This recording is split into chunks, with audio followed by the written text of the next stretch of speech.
Hello, you guys. Good morning and happy Sunday. Please like, share, and subscribe before we get into this video. I would definitely appreciate it. Okay, you guys, I told you day before yesterday if I heard anything different or any updates or anything that I didn't give you in the first video. If I heard anything that I would get back with you. And I don't know how many of you guys have heard or seen the video of the sheriff or police, they're the same thing, giving the statement regarding the Wendy Osefo and um, Eddie Osefo situation, the fraud case, the fraud charges, and they have been arrested, but they have been released on bond. This statement, I'm going to put his picture up, and then I'm going to let you hear the entire thing because he goes into everything that I had told you they were charged with, and some of the circumstances behind some of the charges, as far as taking purchases back for full refunds and claiming it way later after the fact. And then there are so many other things, you guys. It goes a lot deeper than what I got, what information I had. So it's not looking really good for Wendy, but I'm gonna let you guys hear this video. Please listen to the entire video, and I will get back with you at the end of it. Good afternoon. I'm Carroll County Sheriff Jim DeWeese. Alongside of me is Carroll County State's Attorney Haven Shoemaker, and to his left is Mr. Alan Culver. He is special counsel to the Carroll County State's Attorney. We are here to announce the indictment and arrest of Wendy and Edward Osefo of the 1900 block of Turnberry Court in Finksburg, Maryland. Both Wendy and Edward are reality actors in the series The Real Housewives of Potomac, Maryland, which is filmed partially from their residence in Finksburg, Maryland, an hour away. On April 7, 2024, at approximately 10:13 p.m., deputies responded to a residence in the 1900 block of Turnberry Court in Finksburg for a reported burglary. Edward Osefo called 911 to report the burglary. Edward and Wendy Osefo, both from Finksburg, live at that address, and they have 3 school-age children. They reported that their home had been burglarized sometime between April 2nd and April 7th of 2024 while they were on vacation in Jamaica. The house would have been vacant at the time with no one house sitting. No one had a key to the residence, according to the Osefos. The Osefos claimed that designer handbags and jewelry valued at more than $200,000 were missing from the primary residence bedroom upstairs. Responding patrol deputies handled the burglary according to policy and made contact with investigators with my major crimes unit to assist because of the dollar amount that was stolen. Crime scene investigators came to the scene the night of the report to process the scene for fingerprints, DNA, and anything of evidentiary value. And while I'm there, I want to thank the state police. They actually responded, and the superintendent of the state police, Colonel Butler, I want to thank him for working with us on the case and providing resources. It should be noted that the residence does have interior and exterior surveillance cameras. None of the cameras picked up any motion or indicated a breach inside of the house. Cameras also did not pick up any suspicious activity outside of the residence during the time the Osefos were away from the residence. Detectives also checked surveillance cameras from neighbors. No evidence of a break-in or suspicious activity was noted at the Osefos' residence. Patrol deputies and detectives found no signs of forced entry or physical evidence of a burglary, such as footprints, fingerprints, or any entry point. The Osefos alleged that the burglar came in through a second-story window into the master bedroom.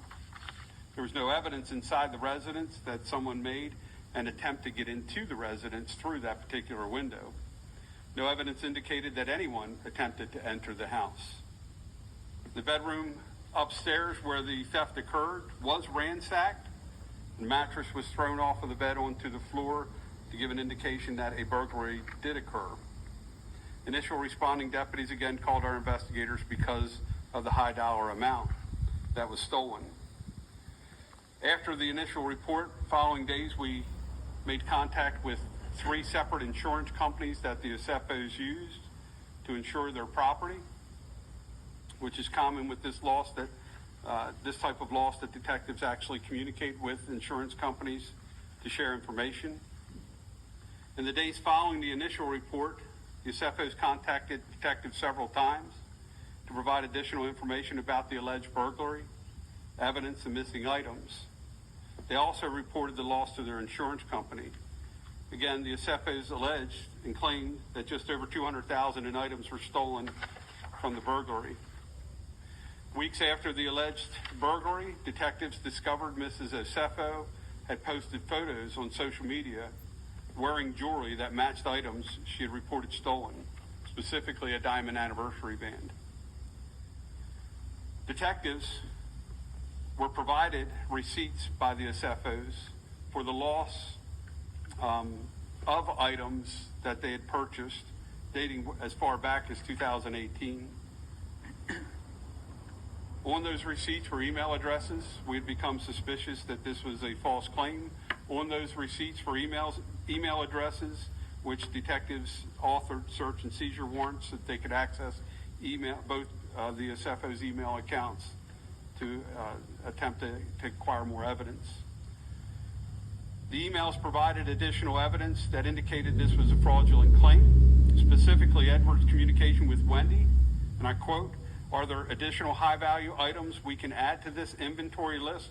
I'm trying to get the total to exceed $423,000, which is our policy maximum."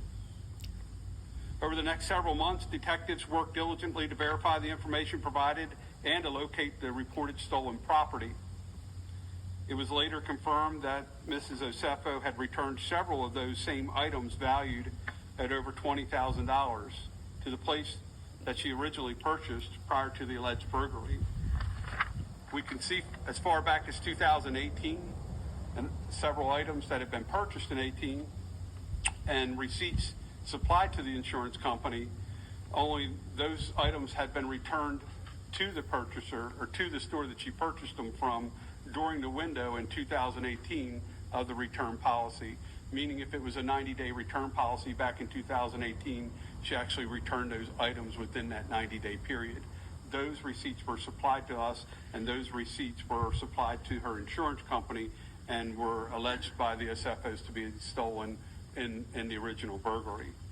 Based on the thorough investigation conducted by detectives in my office in coordination with the Carroll County State's Attorney's Office, it became clear that the Osefos had fabricated the burglary and filed a false report in an attempt to fraud their insurance company.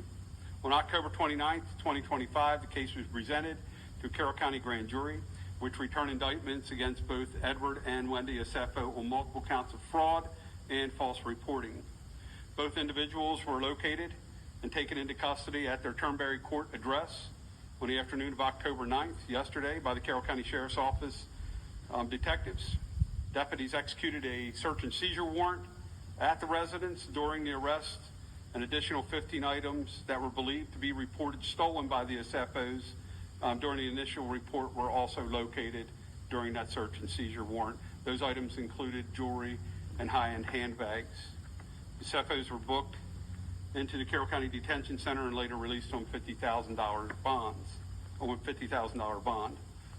Real quick, I'd like to acknowledge the work that my office did. Detective Richie Harbaugh, my detectives, they're just absolutely amazing. Richie's one of the finest detectives on the planet. High praise for him. Also, the Carroll County State's Attorney's Office, Mr. Shoemaker, Mr. Culver, and Melissa Hockensmith is who handled the case for the State's Attorney's Office and has been working with us diligently on this case. I'll now turn it over to the State's Attorney if he has some comments, and then we'll answer any questions you guys may have. Well, you guys, you've heard it all, and it just does not look good for Wendy and her husband. I'm going to send up some prayers for her and her family because they get ready to go through a little bit. Anyway, you guys, enjoy the rest of your Sunday. If you can, send up a prayer to God for some grace and some mercy for Wendy and her husband. And I'll see you next time. Have a great day. Bye-bye.